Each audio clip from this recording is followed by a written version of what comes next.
В ходе заседания по летнему отдыху, оздоровлению и занятости детей и подростков был утвержден состав городской межведомственной комиссии, куда вошли специалисты отделов образования, культуры, опеки и попечительства, Роспотребнадзора, полиции, комиссии по делам несовершеннолетних и всех служб, которые смогут обеспечить качественный и безопасный отдых для детей во время летних каникул.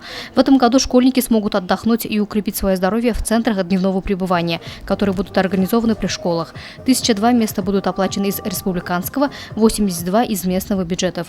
Также во время летних каникул для детей будут работать профильные, палаточные, лечебно-профилактические, загородные лагеря и трудовые объединения. Финансирование у нас идет из Республики Башкортостан, финансирование идет у нас за счет местных бюджетов. Мы выделяем это для семей, оказавшихся в трудной жизненной ситуации, многодетные семьи и так далее. Ежегодно особое внимание в период летних школьных каникул уделяется трудным подросткам, детям из многодетных, малообеспеченных семей, а также оставшимся без попечения родителей. В этом году в Сибайский филиал Республиканского центра социальной поддержки населения подано 144 заявки. Из республиканского бюджета выделено 33 путевки на общую сумму более 500 тысяч рублей. По линии отдела опеки и попечительства летним отдыхом запланировано обеспечить 56 детей. На трудоустройство подростков в федеральном бюджете заложено 172 тысячи рублей, что позволит охватить порядка 300 учащихся. Перед присутствующими выступил специалист территориального отдела Роспотребнадзора. Согласно правилам, учреждения, где будут развернуты зоны отдыха, должны выполнить все требования.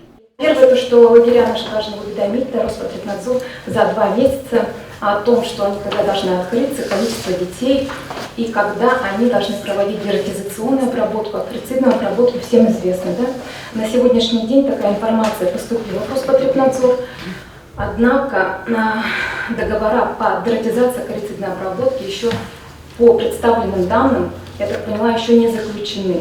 До начала летней оздоровительной кампании необходимо провести гигиеническое обучение персонала, заключить договоры по поставке продуктов питания. Кроме того, пройдет приемка лагерей, готовность которых проверит комиссия.